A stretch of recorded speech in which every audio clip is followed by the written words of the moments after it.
has to be a collaborative approach, a wiki kind of approach, where the community rises and says, for the learners of this discipline, it is this community which takes charge, takes the responsibility. Obviously, when we say that, the new facets could be added through pedagogically efficient and appropriate content. That is where again the diversification comes in. So all through we will find that these things have to be attended to, because one size fits all will not work. The way students can learn could be as many as one could think. How many different permutations and combinations of the content have to be arrived at, so that every student can mix and match as per his or her requirements, that we have to focus on. Obviously, the contents also have to be in the regional languages. Or why only regional languages? In all languages. Who will do the translation? If there is a content available, who does the translation? How many times? Should there be a machine-assisted translation available?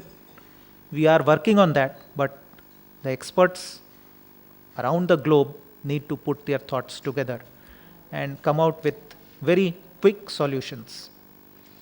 Why should our resources, and when I say our resources, not only Indian resources, the world's resources, why should it get replicated? Why every institution should have more and more of the same kind of machines and equipments? Why can't it be shared? Now that most of the costly equipments are web-enabled, let that be shared. We are working on that also. So there is a virtual lab which has rolled out in 150 lab disciplines, nearly 1,000 experiments which are remote controlled. One can perform sitting at home from the laptop or desktop or even a small tablet. Next, we also have to consider the connectivity issues. Otherwise, we cannot harness the powers that could be unleashed by the technology. That connectivity has to be so affordable that even the poorest of the poor around the globe are able to get adequate bandwidth for consuming the resources that the experts on this planet would be able to create. At the same time, we will need the devices, very low-cost devices. Last year, our Honorable Human Resource Minister unveiled what was known as $35 computer. Now it has come to the production stage, and this will be available to the students in India.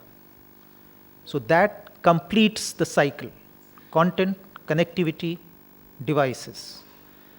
That is how people can then generate demand. I need this, and the expert community should be able to provide that. We also need teacher empowerment. It was rightly mentioned that teacher training is of essence. Who ultimately transforms the minds of learners? It is the teacher. Technology can be an enabler, but it is only the teacher who will finally guide the student. Even the teacher needs empowerment, and that empowerment could come through these digital means. We also need DTH channels so that the knowledge modules get direct entry into our homes.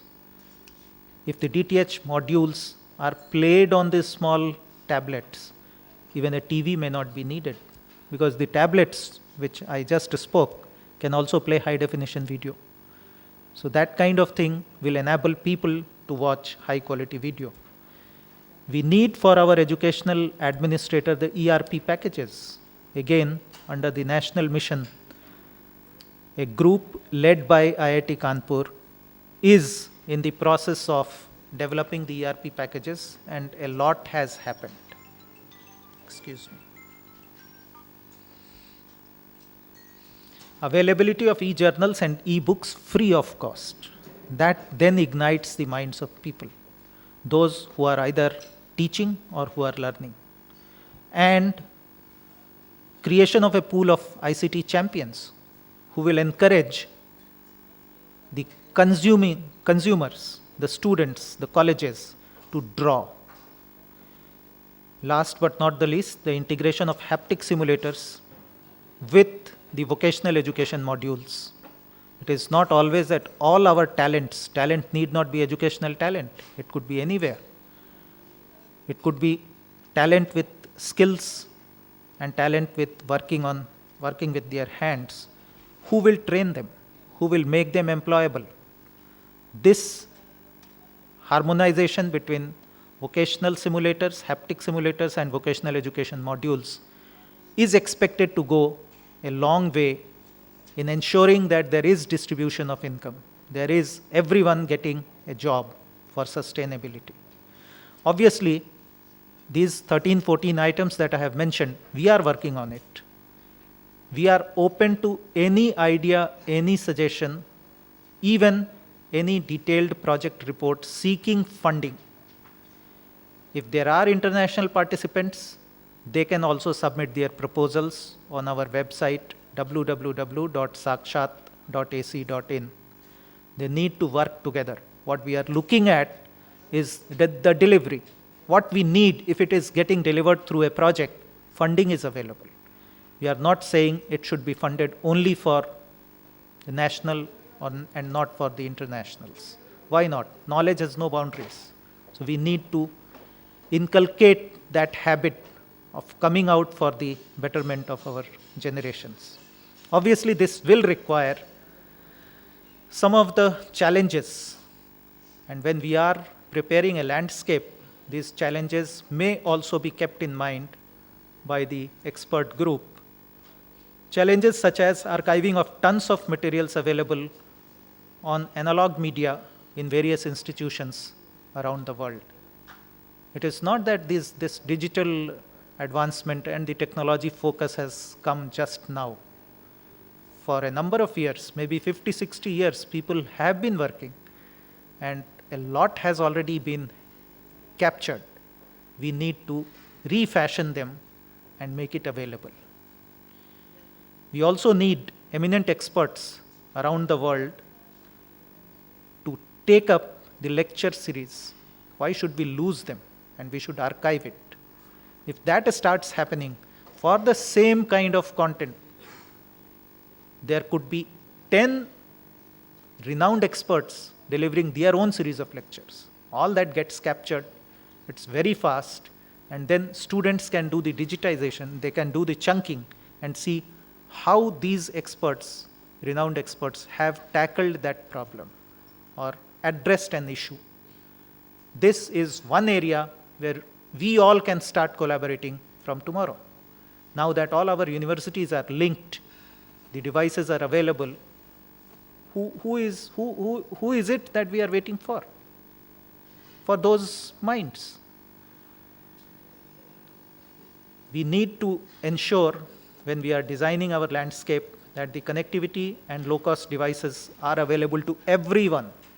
Money should not be a barrier to the entry into this exclusive club of knowledge. We have to ensure that. We must also think of the challenges of virtual technological universities for expansion and low-cost solutions for expansion of higher education system, and creation of ecosystems for the driving technologies for education sector, be it software, hardware, research labs, or whatever. In the end, maybe the primary thing which we should begin with, how to identify talent, how to see who all are gifted. Unless we do that, the efforts will definitely bear fruit, but it will not reach one and all. And it will not give us the optimum results from the efforts that we are making. So with these words, I would request the panel members also to express their views, and let's together come forward and chart out some landscape which could be actionable even from today. Thank you. Thank you, Mr.